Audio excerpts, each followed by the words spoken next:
From the National Newsroom of the Canadian Press, I'm Rob Westgate. Prime Minister Justin Trudeau pleaded for peace in the Middle East today as he wraps up a 3-day trip to Paris for the Francophonie Leaders Summit.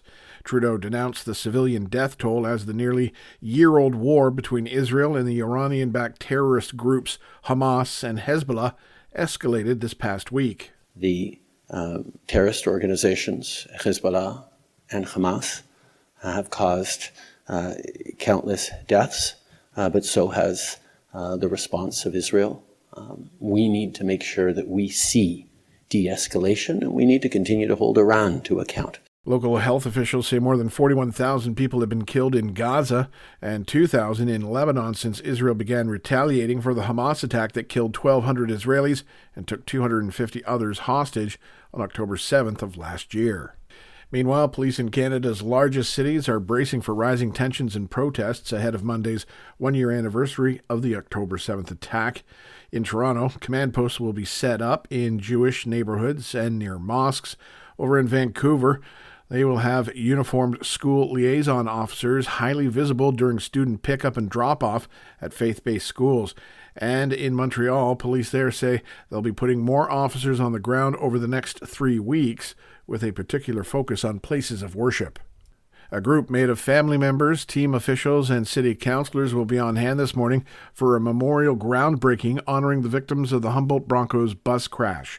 A permanent memorial is planned for the site of the deadly crash, where in 2018, a truck driver failed to stop at a rural intersection and tore through the junior hockey team's bus. Today's events represent just Phase 1, with more details on the memorial coming later. The leader of the Saskatchewan NDP says the needed big spending cuts will be achieved by axing a planned marshal service. Carla Beck says the newly released fiscal plan includes no tax hikes and a path to a balanced budget if voters decide to put her party in power.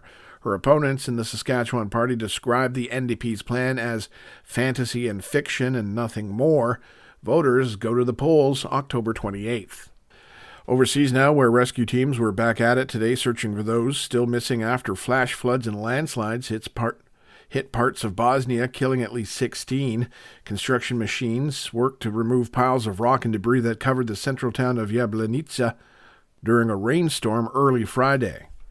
Officials say huge quantities of rain fell in the area, causing sudden floods which broke into people's homes as they were sleeping. Surging waters also triggered landslides that collapsed roads and hills, covering villages in mud and cutting off entire areas. This is the Canadian Press. In sports, Brady Oliveira ran for a season-high 147 yards and a touchdown, powering the Winnipeg Blue Bombers past the Hamilton Tiger Cats 31-10 in Friday night CFL action. Meanwhile, the BC Lions topped the Calgary Stampeders in a 32-15 victory, the win giving BC a .500 record, while Calgary saw their faint playoff hopes stamped out. Kyle Connor scored the game winner in the third period for the Winnipeg Jets in a 3-2 preseason victory over the Calgary Flames.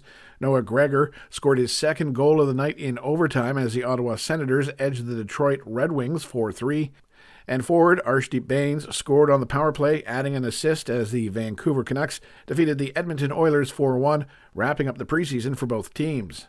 And finally, Canada's Rachel Homan and Carrie Anderson advanced to the women's quarterfinals at the Hearing Life Tour Challenge with wins on Friday, while Mike McEwen moved on to the men's Final 8. From the Canadian Press, I'm Rob Westgate. Thanks for listening. Don't forget to follow and subscribe. For more of today's top stories, visit thecanadianpressnews.ca.